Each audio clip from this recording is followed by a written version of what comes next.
Hey, what's up, everybody? It's Saturday, January 23rd. Let's talk HBCU football. We have news from the MEAC, Jackson State, Alabama State, all that on deck.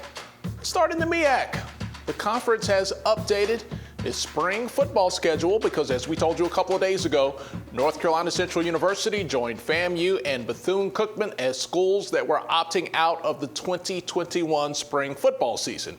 Now, those would have been the swan songs for FAMU and Bethune-Cookman because they are on their way to the SWAC. So here's how things will look with the appended schedule.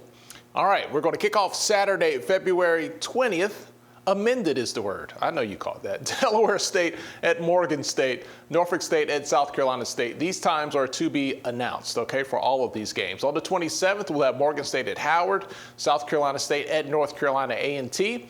Let's go to March. Boy, I hope it's getting warm right about this time. March 6th, Howard at Delaware State, Norfolk State at North Carolina A&T. March 20th, we'll have Morgan at Delaware. Hey, that should be a good one. South Carolina State at Norfolk State. March 27th, Howard at Morgan State.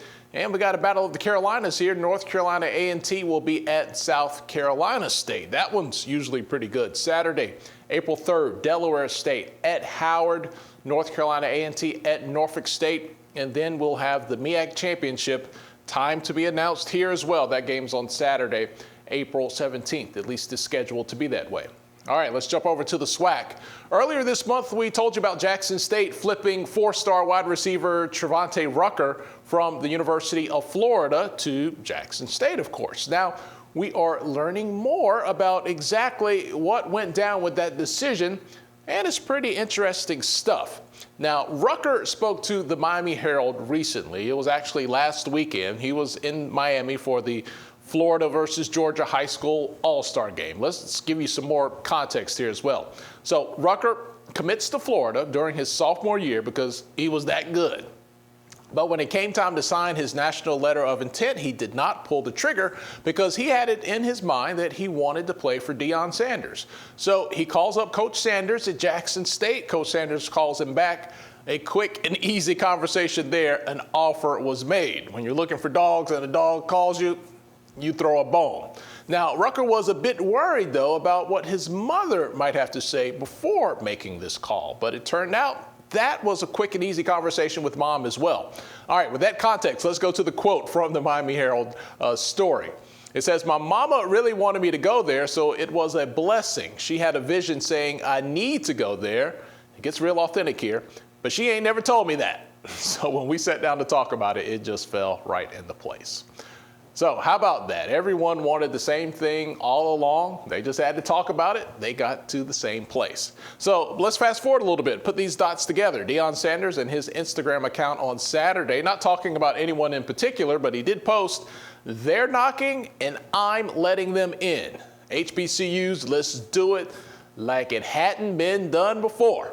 So I would say let's not assume that this is Dion Sanders out there picking off and intercepting and flipping recruits. There's definitely some magnetism, some synergy about these kids who are really, really good, wanting a piece of that HBCU experience. Pick up the phone and call.